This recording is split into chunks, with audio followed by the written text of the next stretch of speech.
Could Nico Hischier leave the Devils in 2027 once his contract expires? What are my expectations for Arseni Gritsyuk?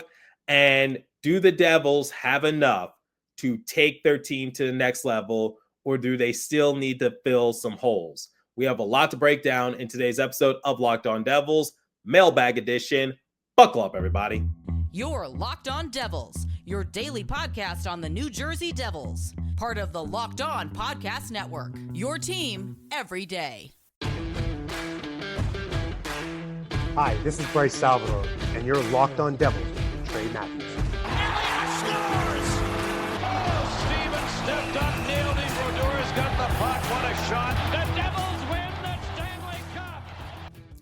Alrighty now, what is up, New Jersey? Welcome back to the Locked On Devils podcast here at the Locked On Network. I'm your host, College Hockey Play Announcer, Devils Writer, Pucks, Pitchforks, and also part-time Credential Me member, Trey Matthews. Like I said in yesterday's episode, we are in the heart of the offseason. We are counting down the days until training camp, preseason, and of course, the Luke Hughes extension announcement. Still nothing has materialized, and I've beaten that horse to death. But for what it's worth, Luke, Jack, and also Brett Pesce were invited to Team USA's Olympic orientation camp. It will take place next week in Plymouth, Michigan. They were 3 of 44 players invited. There will be no formal on-ice activities, but it will serve as a team building event. Take it however you want to take it, but the fact that the Devils mentioned Luke at all, it says something. At this point, I'm just looking for any ounce of positive news because we've been talking about the Luke Hughes extension for quite some time, so you can make your own assumptions, but that's not what today's episode is going to revolve around. What's on the agenda for today's episode? Well, since the news is starting to die out a little bit, we are in the month of August. September will be here before we know it. I wanted to incorporate you, my audience, on this platform. I want to do a few mailbag episodes to close out this month. So I got to work on social media and I said, if you have any comments, concerns, or questions regarding the Devils, send them my way, and maybe you will see your comment be answered on Locked On Devils. So each segment will revolve around a question that was sent my way on social media, and I will share my perspective. The first question comes from my buddy Ace over at Running with the Devils, and he said, "Oh, Trey, this has potential to get ugly." Not really a question, more of a comment. What does Ace mean by that? Well, I don't want to speak for him, but for any of you who missed it, I was on a recent episode of Running with the Devils with Ace, and one of the big talking points we discussed was the time that the Devils have remaining. I talked about it on my show, but the big thing that we should highlight is that Nico Hischier will be a UFA in 2 seasons. That is a good indicator that the Devils don't have forever. So going back to Ace's comment, this has potential to get ugly. Well, in a way, he is right, because if the next 2 seasons are disastrous for the Devils, maybe Nico will be searching for a new home. You never know. That's worst case scenario. But let's talk about the elephant in the room. Could Nico Hischier potentially leave the Devils once his contract is up in 2 seasons? When I discussed this with Ace, he talked about the probability of Nico remaining on the Devils. And I said anywhere from like 80 to 90%. I don't see Nico playing anywhere else, if I'm being completely honest. He seems very happy here in New Jersey. He seems to love his teammates, the fan base. He always says he loves leading the guys in the locker room. And for any of you who don't know, it's a close-knit community inside the Devils locker room.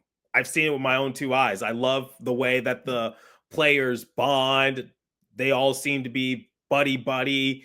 I've talked about it with Catherine Bogart and Bill Spalding when they were still with the Devils. I don't think there's any locker room drama that we need to address, but it still doesn't change the fact that maybe Nico wants to win. So could Nico leave? I'll just say this. It's a possibility. I won't rule it out, but I don't think it's the likely scenario. I think Nico loves New Jersey. Like I just said, Nico originally signed a 7-year, $50.75 million contract when Ray Shero was still the general manager. May God rest his soul. Ray Shero was beloved by the Devils discourse, and one of his more notable moves that he made before he ultimately was replaced was getting Nico Hischier to sign that extension, and I think it was a good investment for New Jersey. I said it in prior episodes, and I know I sound like a broken record when I say this. This season, I don't think it's make or break the Devils. They still have one more year to play with, but I really want to see them take that next leap. I want to see them elevate their game to the next level because they have the talent to do it. Now it just comes down to health, production, and similar to what Mike Moriel said on a recent Star-sanctioned podcast, at some point, the product just has to materialize on the ice. And if it doesn't, maybe Nico will be searching for a new home. You never know. You don't want to waste these final 2 years because they're very important, because it can really determine the direction that the Devils head. Because if they lose their captain, just so you know, Jack might be the better offensive player, but this system is built around Nico. That's why he's the perfect fit here in New Jersey. One of the best two-way centers in the entire league. Nico is like the glue that holds everything together. I cannot talk enough about his importance here in New Jersey. So I do see where Ace is coming from, which is if the Devils waste these final 2 years, it could get ugly for them, but that's worst case scenario. Best case scenario, the Devils take gigantic leaps forward and Tom Fitzgerald re-signs Nico to a lengthy extension and we don't have to worry about it. I think Nico is still going to remain here in New Jersey. I don't want to feed any negativity inside the Devils fan base's head. But it is something you do need to highlight, which is you don't have all the time in the world. You really got to try to make sure that everything materializes on the ice, because you could lose a big centerpiece on your roster if you don't hold your end of the bargain. Because if the Devils don't, then maybe Nico will be sitting in Fitzgerald's office and really pressing him, saying like, how are you going to build around me? What's the plan here? You have to take everything into consideration. So yes, it does have potential to get ugly if the Devils don't perform these next couple seasons. But that's worst case scenario. That's way down the road. I don't think the Devils are the worst team in the NHL. In fact, I know they're going to be a playoff team given how weak the Metro is. How they perform in the playoffs, we're just going to have to wait until April. I'm sorry. That's just how we're going to have to let things unfold. But my opinion, I think Nico stays in New Jersey more likely than not. But that's something that I want everyone to just keep in the back of their minds, which is the Devils aren't as young as they once were. And Nico is closing in nearly 10 years of NHL service. He's no longer a kid. He's no longer a youngster. In terms of an average human life, yes, he is still young. But when we look at him in the NHL, he should be considered a veteran player at this point, whether you want to admit it or not. Okay, we'll look at the Devils more broadly because I was given another question from one of my followers. But before we continue, let me tell you guys about Monarch Money. Most people can't name all their financial accounts or even what they're worth, whether it's 401ks, properties, or investments. And when you don't have the full picture, you can end up leaving money on the table. That's where Monarch Money comes in. It's an all-in-one personal finance tool that brings your entire financial life together in one clean, easy-to-use interface on your laptop or on your phone. Monarch does the heavy lifting for you. You can link all your accounts in minutes, see clear data visuals, get smart categorization of your spending, and finally feel in control of your money without ever touching a spreadsheet. I linked all my accounts to Monarch and immediately spotted a few subscriptions that I wasn't even using. Canceling those alone saved me money every month. Don't let financial opportunities slip through the cracks. Use the code LOCKEDONNHL at monarchmoney.com in your browser for half off your first year. That's 50% off your first year at monarchmoney.com with code LOCKEDONNHL. Okay, here was another question sent my way. Not particularly hopeful. There are needs that were unmet and will at some point really hurt us. Although I think the Mets' complete nosedive is coloring my sports viewpoint at the moment.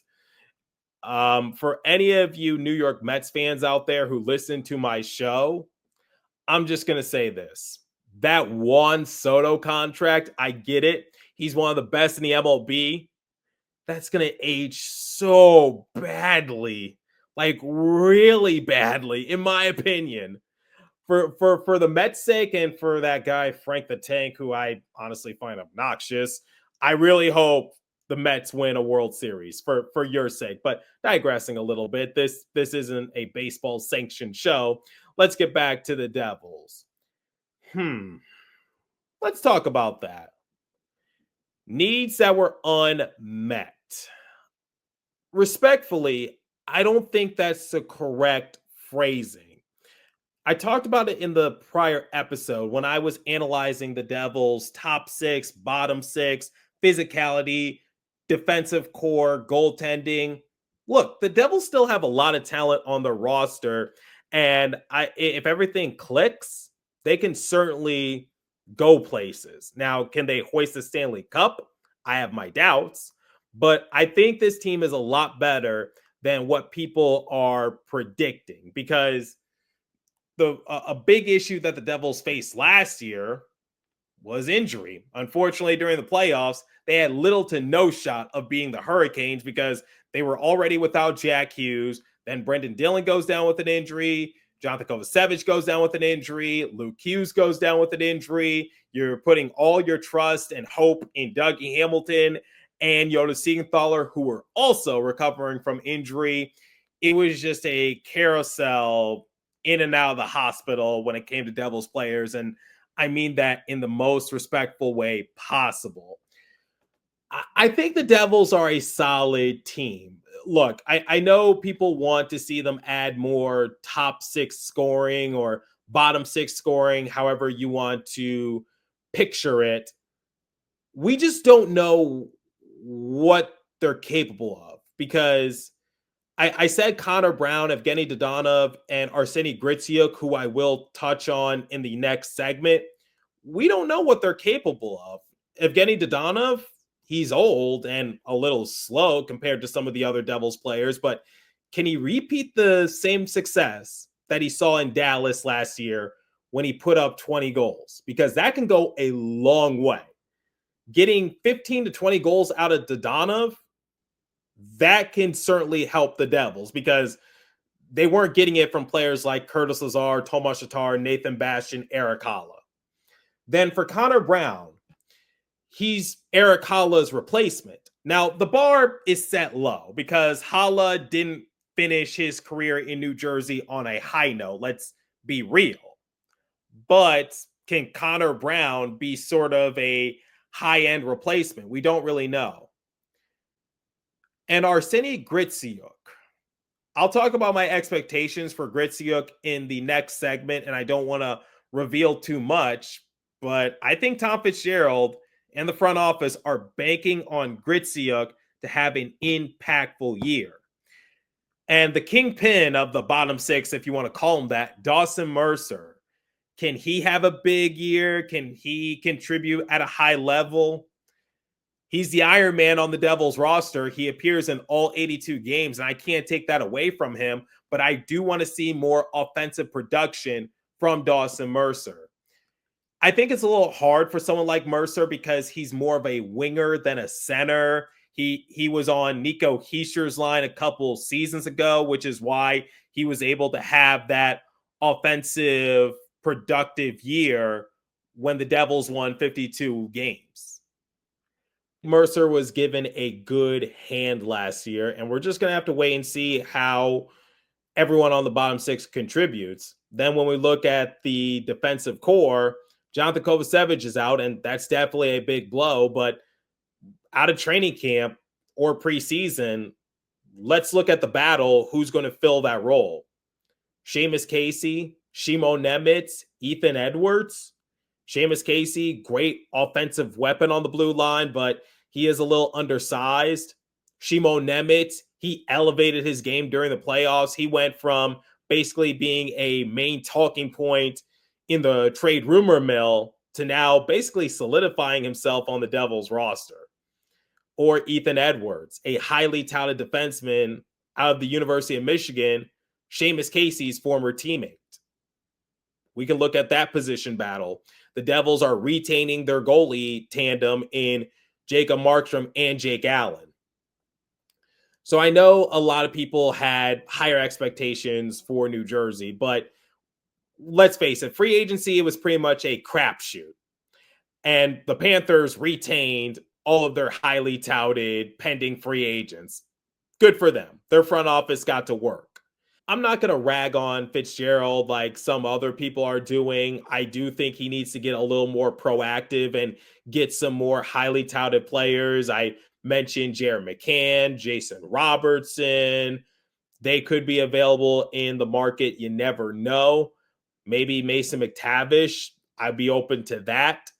But focusing on what the Devils do have, I don't think it's like they have needs that need to be filled. We just don't know how it's going to materialize. And I just need to see the Devils be fully healthy. Starts with Jack Hughes. If he can appear in 75 games this year, I'll be happy because the Devils need their star player present. And that was proven in the playoffs. So yes, I know people wanted to see the Devils make a groundbreaking move because a few seasons ago, they got Timo Meier at the deadline. They got Tyler Toffoli in that same offseason. People were saying that Tom Fitzgerald should be a candidate for GM of the year. I was one of those people. But you know what? I hope the Devils can work with what they're being given. I think Sheldon Keefe is the right man for the job. If they could just get rid of Andre Palat's contract, I think that will go a long way. So that's my thought when someone reached out to me saying that the Devils have some needs that weren't filled. Look, it's one of the reasons why I gave them a C when evaluating their offseason because, yes, the team didn't make any significant changes, but it didn't get worse. If we're being honest, like Connor Brown replaced Zarek Kala. You lost a lot of the dead weight, and then you bring on Evgeny Dodonov and Arseni Gritsyuk. We'll see what Dawson Mercer can do. Defensively, I think they're good on that. Fitzgerald said he wasn't really going to touch that. And the goaltending tandem, one of the best in the NHL last year. So it comes down to health and the bottom six. We'll see what happens once the 2025-2026 season starts.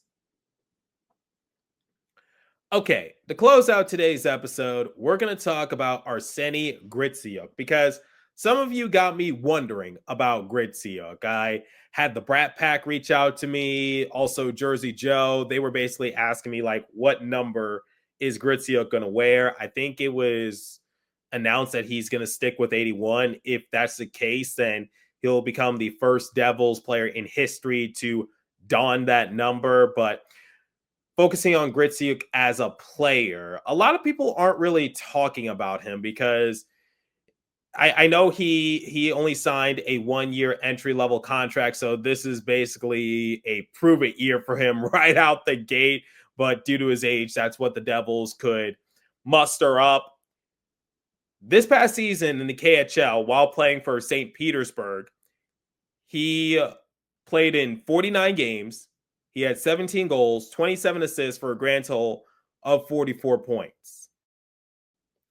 I'm actually looking forward to seeing what Gritsyuk can do in a Devils uniform. He was drafted in the 5th round in 2019. It's been a long time coming. So, fun fact for you, when the Devils drafted Gritsyuk, that was a year before I took over Locked On Devils.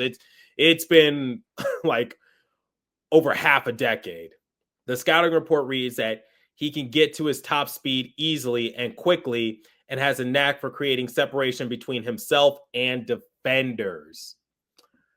For Gritsyuk, I don't want to put too much pressure on him, but I think the Devils are definitely going to rely on him a decent amount because they're gonna need him to produce some decent point production.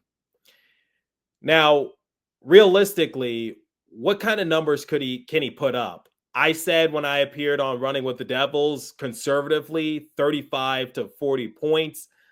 James Nichols of New Jersey Hockey Now, I think he also made that same prediction. If Gritsyuk is able to put up 35 to 40 points, then he is considered a solid middle 6 contributor. The thing is, like, I hope he can spread it out a little bit because you don't want to do what Paul Cotter and Eric Holla did last year, which is get all your points to start the season and then you go on a lengthy cold spell and you basically get forgotten as the year progresses. I really hope that doesn't happen to him, but Gritsyuk, don't underestimate him. I think he can definitely be a good contributor on the Devils roster. I don't want to set my expectations too high, but I am definitely curious about him. I'll probably have Jersey Joe on in the near future, and he could talk more about Gritsyuk. He's 24 years old, so he definitely has a little more experience than an average NHL rookie. His numbers in the KHL are really good. I told you what he did this past season, 2023, 2024, St. Petersburg again, 50 games, 19 goals, 19 assists for a grand total of 38 points. The KHL is no joke. I think a lot of people can attest to that. So I expect some decent contribution from Gritsyuk. And if he's able to put up 35 to 40 points, then he did his job by providing more depth for the Devils when it comes to point production because the Devils were really top heavy last season. But let me know your thoughts. What are your expectations for Arseni Gritsyuk? Are you concerned about the Devils' current roster structure? Do you think Nico Hischier could possibly leave if things get a little too ugly? I'm curious to hear your thoughts. Leave a comment down below if you're watching on YouTube. And also leave a question and maybe I will answer it in a future mailbag episode. If you're listening on podcast streaming service, hit me up on my personal X Page app at TreyMatt4 or the show's X Page app at Locked On Devils. As for today's episode, that's all the time I have for you. Continue to stay safe. Have a wonderful day in New Jersey. Go Devils. I'll catch you guys next episode. Thanks for listening once again.